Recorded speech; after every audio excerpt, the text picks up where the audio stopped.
بسم اللہ الرحمن الرحیم۔ السلام علیکم دوستو۔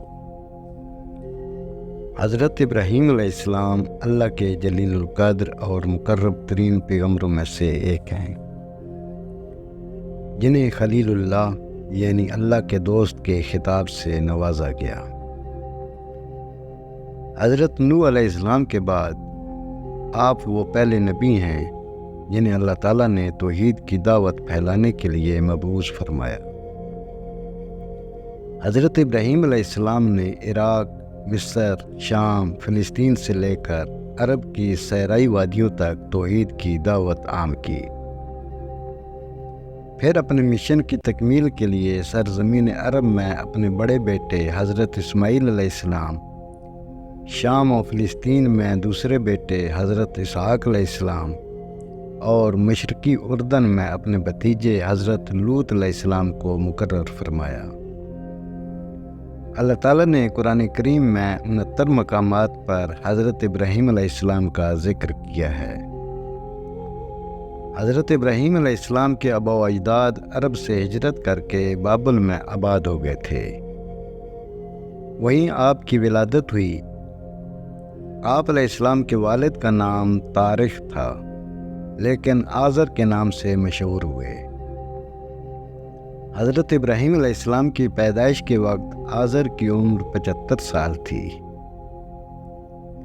حضرت ابراہیم علیہ السلام کے علاوہ آزر کے 2 بیٹے اور تھے، ایک کا نام ناہور اور دوسرے کا ہاران تھا۔ ہاران کا انتقال آزر کی زندگی ہی میں ہو گیا تھا۔ ہاران کا ایک بیٹا تھا جس کا نام لوط تھا۔ لوط نے باپ کے انتقال کے بعد اپنی زندگی کا بیشتر حصہ چچا حضرت ابراہیم علیہ السلام کے ساتھ گزارا، یہاں تک کہ اللہ رب العزت نے حضرت لوط علیہ السلام کو بھی نبوت سے سرفراز فرمایا۔ حضرت ابراہیم علیہ السلام کے والد آزر کا پیشہ بت تراشی اور بت فروشی تھا۔ بابل اور اس کے آس پاس کے علاقوں پر نمرود کی بادشاہی تھی، جو ایک بہت طاقتور، متکبر، جابر اور بت پرست حکمران تھا۔ کہتے ہیں سر پر تاج سب سے پہلے نمرود ہی نے پہنا تھا۔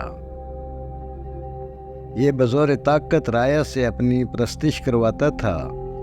ایک مرتبہ اس نے عجیب و غریب خواب دیکھا کہ آسمان پر ایک بڑا روشن اور خوبصورت ستارہ نمودار ہوا، جس کی روشنی اتنی تیز تھی کہ اس نے آسمان پر چمکتے چاند اور لاکھوں ستاروں کی روشنی کو ماند کر دیا۔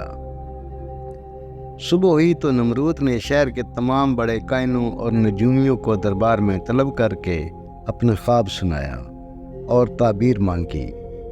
نجومیوں نے تعبیر بتائی کہ اس شہر میں عنقریب ایک ایسا بچہ پیدا ہونے والا ہے جو عظیم بادشاہ کے زوال کا باعث بنے گا، اور ہمارے خداؤں کے مقابلے میں ایک خدا اور اس کے دین کا پرچار کرے گا۔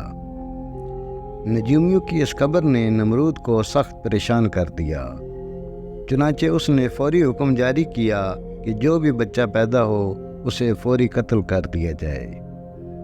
بادشاہ کے حکم پر عمل درآمد شروع کر دیا گیا اور بابل کی سرزمین نوزائیدہ بچوں کے خون سے سرخ ہو گئی۔ ابھی بادشاہ کے فرمان کو کچھ ہی وقت گزرا تھا کہ حضرت ابراہیم علیہ السلام کی ولادت کا وقت قریب آ گیا۔ آزر اور ان کی بیوی کو اپنی اولاد کا خون کسی صورت قبول نہ تھا، لہٰذا دونوں نے اسے چھپ کر پالنے کا فیصلہ کر لیا اور بچے کی پیدائش سے پہلے ہی بابل کے پہاڑوں کے درمیان ایک غار تلاش کر لیا۔ حضرت ابراہیم علیہ السلام کی والدہ نے اس غار میں بچے کو جنم دیا اور بچے کو اللہ کے سپرد کر کے گھر واپس آ گئیں۔ والدہ باقاعدگی سے چھپتے چھپاتے غار میں جاتی اور بچے کو دودھ پلا کر واپس آ جاتی۔ کچھ ہی عرصے بعد آپ بڑے ہو گئے تو والدین گھر لے آئے۔ حضرت ابراہیم علیہ السلام کو اللہ تعالیٰ نے بچپن ہی سے صراط مستقیم پر رکھا تھا اور اپنا رسول منتخب کر لیا تھا۔ قرآن کریم میں ارشاد باری تعالیٰ ہے، اور ہم نے ابراہیم علیہ السلام کو پہلے ہی سے ہدایت دی تھی اور ہم ان کے حال سے واقف تھے۔ حضرت ابراہیم علیہ السلام نے والد کو بت تراشتے اور ان کو پوجتے دیکھا تو ان سے سوال کیا، یہ کیا ہیں؟ والد نے کہا، یہ ہمارے خدا ہیں۔ حضرت ابراہیم علیہ السلام نے تعجب سے کہا، یہ کیسے خدا ہیں جن کو آپ پتھر کے ٹکڑوں سے تراش رہے ہیں؟ ایک دن والد نے انہیں ایک ٹوکرے میں بہت سے بت رکھ کر دیے، انہیں بازار جا کر بیچ آؤ۔ والد کے حکم کی تعمیل کرتے ہوئے ٹوکرا لے کر بازار پہنچ گئے اور آواز لگائی، اے لوگو، آؤ اور اپنے ان خداؤں کو خرید لو جو تم کو نفع پہنچا سکتے ہیں اور نہ نقصان۔ لوگ جمع ہوتے، اپنے خداؤں کے بارے میں حضرت ابراہیم علیہ السلام کی گفتگو کو تعجب سے سنتے اور آگے بڑھ جاتے۔ بازار جانے کا یہ سلسلہ کئی دن تک جاری رہا۔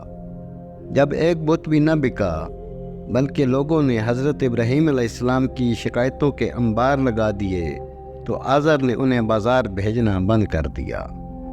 اللہ تعالیٰ نے حضرت ابراہیم علیہ السلام کو بچپن ہی میں رشد و ہدایت اور عقل سلیم عطا فرمائی تھی۔ وہ جب چھوٹے تھے تو حیران ہو کر سوچتے تھے کہ اپنے ہاتھوں سے تراشے پتھر کے ٹکڑے ہمارے معبود کیسے ہو سکتے ہیں۔ انہیں اس معبود حقیقی کی تلاش تھی جس نے کل کائنات کو بنایا ہے۔ دن رات اسی جستجو اور فکر میں رہتے۔ پھر باری تعالیٰ نے انہیں کائنات کی کچھ اور چیزوں کا بھی مشاہدہ کروایا۔ قرآن پاک میں ارشاد ہے، اور ہم ابراہیم علیہ السلام کو آسمانوں اور زمین کے عجائبات دکھانے لگے تاکہ وہ خوب یقین کرنے والوں میں سے ہو جائیں۔ یعنی جب رات نے ان کو پردہ تاریکی سے ڈھانپ لیا تو آسمان میں ایک ستارہ نظر آیا، کہنے لگے، یہ میرا پروردگار ہے۔ جب وہ غائب ہو گیا تو کہنے لگے، مجھے غائب ہو جانے والے تو پسند نہیں۔ پھر جب چاند کو چمکتے دیکھا تو کہنے لگے، یہی میرا پروردگار ہے۔ لیکن جب وہ بھی چھپ گیا تو بول اٹھے کہ اگر میرا پروردگار مجھے سیدھا راستہ نہیں دکھائے گا تو میں ان لوگوں میں سے ہو جاؤں گا جو بھٹک رہے ہیں۔ پھر جب صبح سورج کو دیکھا کہ وہ آسمان پر جگمگا رہا ہے تو کہنے لگے، میرا پروردگار یہ ہے، یہ سب سے بڑا ہے۔ مگر جب وہ بھی غروب ہو گیا تو کہنے لگے، لوگو، جن چیزوں کو تم اللہ کا شریک بناتے ہو میں ان سے بیزار ہوں۔ یہ ڈوبنے اور غائب ہونے والے میرا رب نہیں ہو سکتے۔ وہ کوئی اور ہی ہستی ہے جس نے ان سب کو پیدا کیا ہے، جو کل کائنات کا مالک اور خالق ہے۔ میں نے سب سے یکسو ہو کر اپنی ذات کو اس کی طرف متوجہ کر لیا ہے جس نے آسمانوں اور زمین کو پیدا کیا ہے، اور میں مشرکوں میں سے نہیں ہوں۔